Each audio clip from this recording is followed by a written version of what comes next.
The world in which we live is demanding new ideas, new ways of doing things, new leaders, new inventions, and new methods, styles, versions, and variations of everything all the time.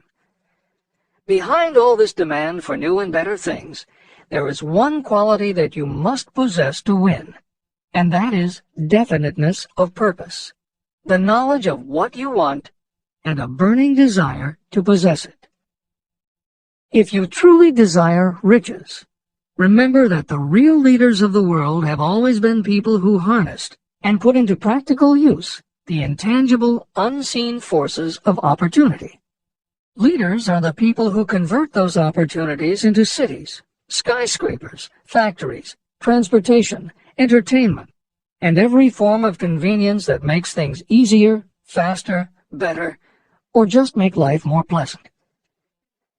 In planning to acquire your share of the riches, don't let anyone put you down for being a dreamer. To win the big stakes in this changing world, you must catch the spirit of the great pioneers, whose dreams have given to civilization all that it has of value. It is that spirit which serves as the lifeblood of our own country, your opportunity and mine to develop and market our talents. A burning desire to be and to do is the starting point from which the dreamer must take off. Dreams are not born of indifference, laziness, or lack of ambition. If the thing you wish to do is right, and you believe in it, go ahead and do it. Never mind what they say if you meet with temporary defeat. They do not know that every failure brings with it the seed of an equivalent success. Marconi dreamed of a system for sending sound from one place to another without the use of wires. It may interest you to know that Marconi's friends had him taken into custody and examined in a psychiatric hospital when he announced he had discovered a principle by which he could send messages through the air. Evidence that he did not dream in vain may be found in every radio and television set, cellular phone, communication satellite, and every other wireless device in the world. Fortunately, the dreamers of today fare better.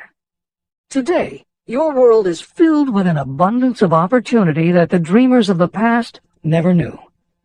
If you doubt this is true, if you are feeling crushed because of a recent failure, you are about to learn how your failure can be your most valuable asset.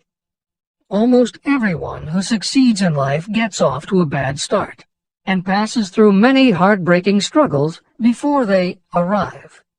The turning point in the lives of those who succeed usually comes at the moment of some crisis, through which they are introduced to their other selves.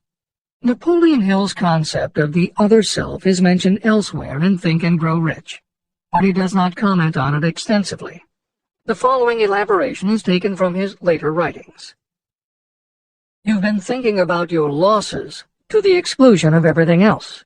The more you concentrate on them, the more you attract other losses. Stop thinking about them, and make up your mind that you are going to benefit from your experience. Whatever personal obstacles you face, you must start getting to know that side of your personality that knows no obstacles, that recognizes no defeats. Cultivate a friendship with the other you, so no matter what you're doing, you are allied with someone who shares your goals. All the philosophy and advice about persuading others will be much more useful to you if you practice it yourself. Sidney Porter discovered the genius that slept within his brain only after he had met with great misfortune.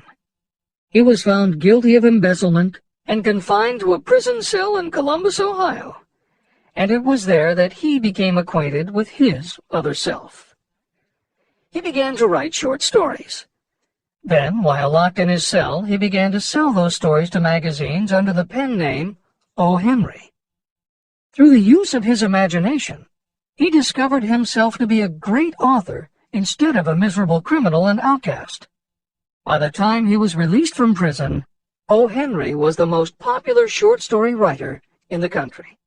More recently, in another prison, another kind of writer met his other self, and country music gained one of its most talented songwriters and biggest stars. As a kid, Merle Haggard's family home was a converted boxcar in Bakersfield, California. After his father died when Merle was 9, more often than not, home for young Merle was a series of juvenile detention centers. At 16, he quit school, and for the next 4 years the only mark Merle Haggard made in the world was a rap sheet for stolen cars, burglaries, and bogus checks. By the age of 20, he was serving time in San Quentin and gaining a reputation as a hard-case con. Then he met his other self.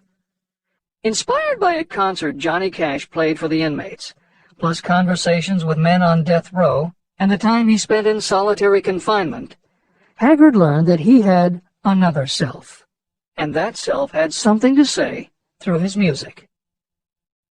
When he got out of solitary, Haggard asked for the hardest job the prison had to offer. He enrolled in night school courses at the prison, straightened himself out, and won his parole after 2.5 years. He went back to Bakersfield and dug ditches during the day so he could polish his songwriting and performing at night. Within 3 years, he had a recording contract. Within 5 years, he had his first top 10 hit, and has since gone on to become one of the most influential voices in modern country music.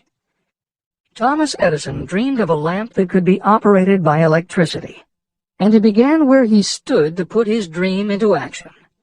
He failed more than 10,000 times. Despite his failures, he stood by that dream until finally he was driven to the discovery of the genius that slept within his brain.